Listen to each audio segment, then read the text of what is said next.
Hi and welcome. Wanting to show you a very quick video on how to fill out your forms using Adobe Fill and Sign feature. Okay, so as you can see on the page I have at the moment, this is in a Google just web browser, and I've just done a quick search, Adobe free PDF viewer. Now, depending on when you search, these will be different because these are ads, but down here, you can see this one, you find this one. Download Adobe Acrobat Reader free PDF viewer. Click on that. It should open up this page. Now, what will happen is you'll see this more add-on to install a virus software. You don't need it. Just uncheck it and then press here to download Acrobat Reader. Now, there are other PDF viewers and readers out there that are free as well. However, we prefer to use Adobe because they're the ones that created the software, so it makes it a lot more simple. All right, but basically all the other ones do work the same. All right, now onto the forms themselves. So you would have received the forms. Now, the main one that we need from you is the self-employment assistance registration form. Now, I'm just going to show you on PDF. I've opened the form up in the PDF. So generally when you get the email, double click on it or open it up and it should automatically come up in your Adobe software that you've just installed.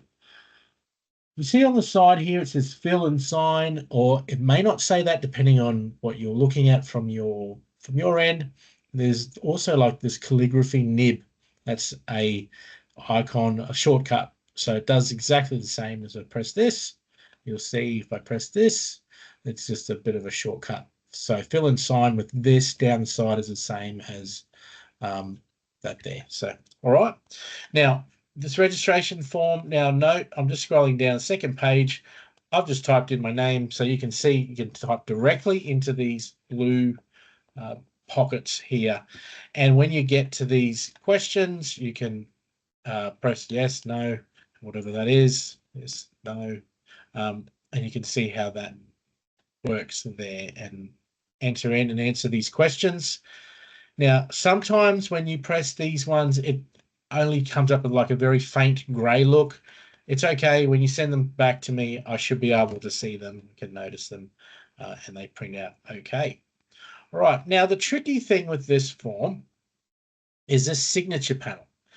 Now, in Fill and Sign, you have the option to utilize this feature here, which you can see I can set it up pretty quickly.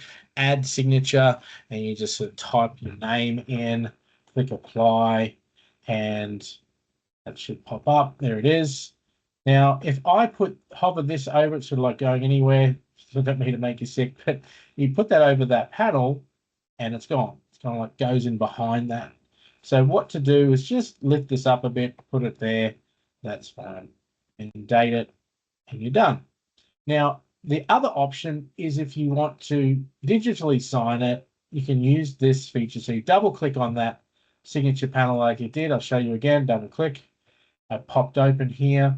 You can click continue. If it doesn't have this there, you can easily configure a new digital ID and set that up, continue, enter your passcode. Be mindful as soon as you do this and click sign, it will lock that form. So you can't go back and edit it. So if you are going to do it that way, that's fine. Just make sure everything's filled out and it's clicked and signed. Now, the last thing to do is when you finish this, click save. So click this button up here, the little disk icon. It should come up and it will show you where to save, and you can just save it as that document there and save it. Sometimes, because if you go, oh, great, I filled it out, and then I send it back, you've just sent me back the original form with nothing filled out on it. So that's, just be aware of that. Okay, so on to the privacy form. Now, although this is voluntary, you do not have to fill this in and send back. Please be mindful that if you don't, it just limits what we can do for you. So I encourage you, get it back to us, because it means that we can provide you our full suite of services and we can give you the best support that we can. Okay, and it goes through all the details in this form of what sort of the information that we collect and how we store it and do all that kind of thing. So you're fully disclosed there. Right, the only part that you need to sign is on page 2. And it's really just this section here, participant declaration, your name, signature, and date. Now, if you're under the age of 18, then you'd have your legal guardian fill this part in as well. Now, same thing now with there is no section to digitally sign this other than you're using the fill and sign feature. Remember, we went through this. So there's my signature. I just pop that over there. And notice when I did that, then this little box pocket came up, this A with the box around it. And I'm able to type in my name and go over here and type in the date, what have you. Okay. Once, just save this one and send it back to me.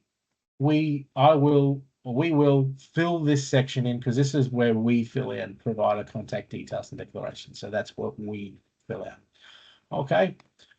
Now, if you did get, most of you would have finished there. That's the only two forms you got. However, if you also received the direct registration form, this is in case that you are inactive in Workforce Australia in the portal, and I have to have this back along with your ID to reactivate you.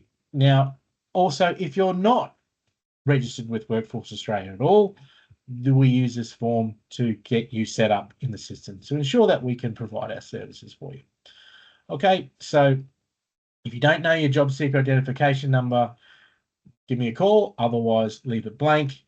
Make sure you fill out all these details, the same as with the first form we went through. So your name, you can just pop these in here, and fill these parts out as you go along. Same with the, you can see these parts here.